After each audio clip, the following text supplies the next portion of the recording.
Assalamualaikum warahmatullahi wabarakatuh. Kami dari kelompok 4 ingin mempresentasikan mata kuliah Kewarganegaraan tentang negara dan warga negara. Sebelum itu, izinkan kami memperkenalkan diri. Perkenalkan saya Syifa. Saya Manwan Buaida. Saya Zahra Zahra. Berikut pemaparan materi kami. Materi pertama ada definisi negara. Negara berasal dari kata state, etat, dan sah. Secara terminologi, negara didefinisikan sebagai organisasi tertinggi di kelompok masyarakat yang memiliki cita-cita untuk bersatu dan hidup bersama dalam suatu wilayah yang memiliki pemerintahan yang berdaulat. Next. Materi kedua ada teori terbentuknya negara. A. Teori hukum alam. Menurut teori ini, negara timbul secara alamiah sesuai dengan prinsip hukum alam dan bukan hasil dari perbuatan manusia atau suatu perjanjian yang berlaku universal dan tidak berubah. Salah satu pandangan para ahli tentang teori ini adalah Santo Agustinus yang melihat terbentuknya negara sebagai suatu keharusan untuk menebus dosa atas perbuatan manusia. Next.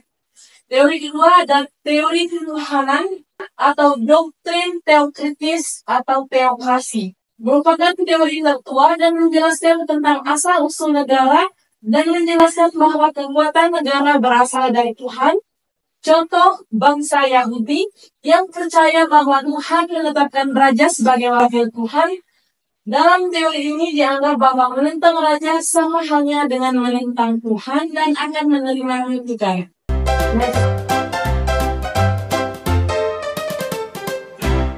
Yang ketiga ada teori kontrak sosial atau perjanjian masyarakat, menyatakan bahwa negara terbentuk karena adanya perjanjian di mana seluruh masyarakat mengikat diri mereka dalam perjanjian tersebut.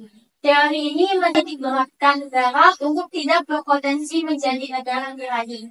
Salah satu filsuf yang menjadi pencetus teori ini, yaitu John Locke, menjelaskan bahwa pembentukan negara yang didasarkan pada perjanjian masyarakat terdiri dari 2 tahap, yaitu Pactum Uniones atau penyimpanan perjanjian masyarakat untuk membentuk negara, dan Pactum Subjunctiones atau di mana perjanjian diadakan dengan penguasa. Next. Materi berikutnya adalah unsur-unsur negara, yaitu unsur konstitusi terdiri dari wilayah, rakyat, dan pemerintahan yang berdaulat. Unsur deklaratif yaitu adanya pengakuan negara lain secara de facto dan de jure. Next. Pertama, wilayah adalah salah satu unsur pembentuk negara yang paling utama dan menjadi tempat di mana otoritas negara berlaku dan hukum negara diimplementasikan. Wilayah terdiri dari darat, udara, dan juga laut. B.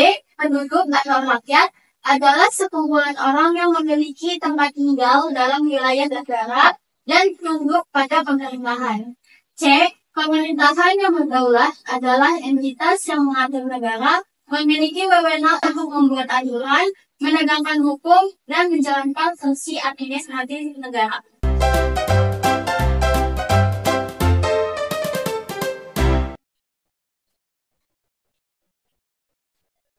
Materi selanjutnya yaitu de jure atau mengenai kesahan suatu negara atas dasar pertimbangan yuridik menurut hukum.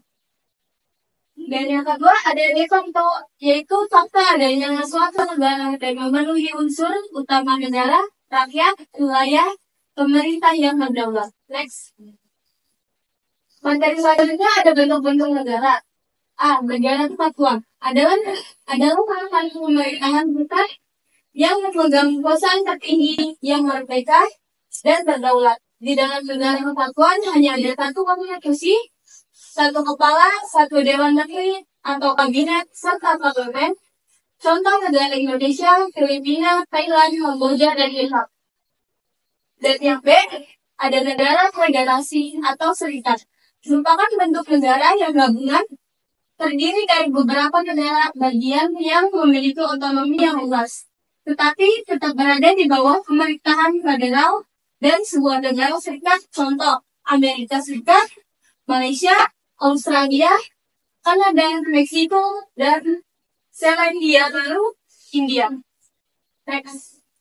Dan yang C, negara konfederasi adalah bentuk negara di mana negara-negara bagian yang berdaulat menyatukan diri dalam satu persekutuan untuk tujuan tertentu. Contoh negara konfederasi adalah Swiss.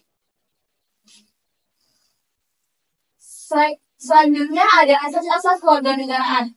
Berdasarkan Undang-Undang Nomor 12 Tahun 2006 menyatakan asas kewarganegaraan umum yang meliputi 1.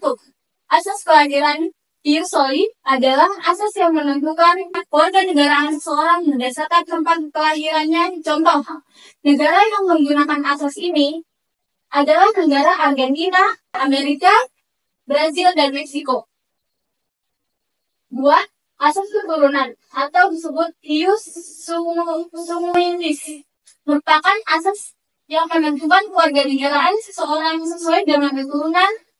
Negara yang menganut asas ini adalah sebagian besar negara di Asia dan Eropa. Next. Dan yang ketiga, asas kewarganegaraan tunggal adalah asas yang menentukan hanya satu kewarganegaraan. Dan yang keempat, ada asas kewarganegaraan ganda terbatas merupakan asas di mana menentukan status kewarganegaraan bagi anak-anak sesuai dengan ketentuan undang-undang, yaitu pada usia 18 tahun harus menentukan kewarganegaraannya.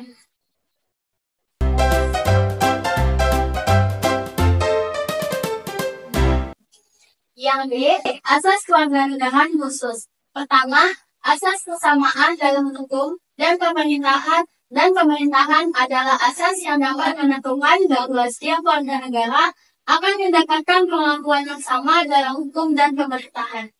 Yang kedua, asas kebenaran substantif merupakan asas yang menerapkan prosedur dari kewarganegaraan seseorang tidak hanya bersifat administratif, tetapi disertai dengan substansi dan syarat permohonan yang dapat dipertanggungjawabkan kebenarannya.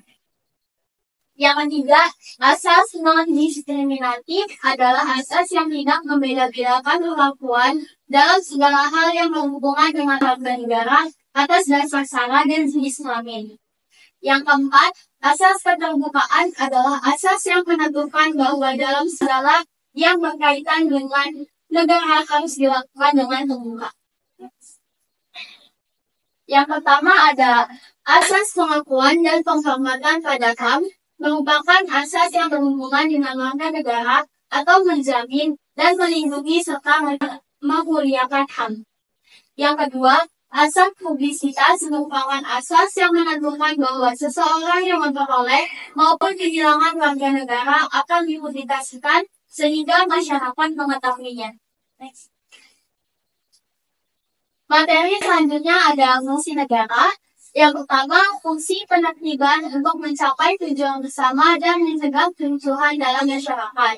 Yang kedua, fungsi kesejahteraan dan kemakmuran rakyatnya, termasuk mengelola sumber daya agar masyarakat dapat hidup dan sejahtera dalam ekonomi dan sosial. Yang ketiga, fungsi pertahanan diperlukan untuk menjaga ketahanan negara dan seluruh rakyat. Yang keempat, fungsi keadilan berguna untuk menegakkan keadilan meliputi seluruh aspek kehidupan melalui bidang politik, sosial budaya, ekonomi, keamanan, dan lain-lain.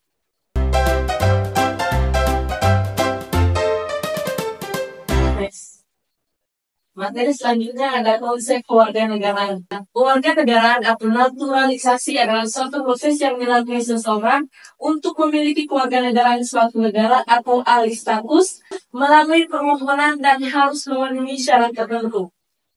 Berikutnya ada hilangnya kewarganegaraan. Hilangnya kewarganegaraan adalah keadaan di mana seseorang kehilangan status kewarganegaraan yang terjadi karena berbagai alasan. Salah satunya menjadi warga negara lain. Hak dan kewajiban warga negara. 1. Hak atas kehidupan dan pekerjaan yang layak tercantum pada pasal 27 ayat 2. Yang kedua, hak atas pendidikan tercantum pada pasal 31 ayat 1. Hak atas kebebasan berpendapat tercantum pada pasal 28. Hak atas perlindungan hukum tercantum pada pasal 27 ayat 1. Hak atas kebebasan beragama tercantum pada pasal 29 ayat 2. Kewajiban warga negara. 1. Kewajiban mematuhi hukum tercantum pada pasal 27 ayat 1. Yang kedua ada kewajiban membela negara tercantum pada pasal 27 ayat 3. Yang ketiga ada kewajiban menghormati HAM tercantum pada pasal 28. Yang keempat, kewajiban mengikuti pendidikan dasar tercantum pada pasal 31 ayat 1. Dan yang terakhir ada kewajiban membayar pajak tercantum pada pasal 23. Next, hak dan kewajiban negara. Hak dan kewajiban negara, hak atas 1, hak untuk membuat undang-undang pasal 20, hak mempertahankan kedaulatan pasal 30, hak mengelola sumber daya alam pasal 33, hak untuk mengenakan pajak pasal 23. Kewajiban negara ada 1, kewajiban melindungi warga negara yang tercantum pada pasal 28B ayat 1, kewajiban menjaga pendidikan pasal 31 ayat 3, kewajiban menjaga ketertiban umum pasal 28, kewajiban menegakkan hukum dan keadilan pasal 24 ayat 1, dan yang terakhir ada kewajiban memberikan pelayanan publik pasal 21.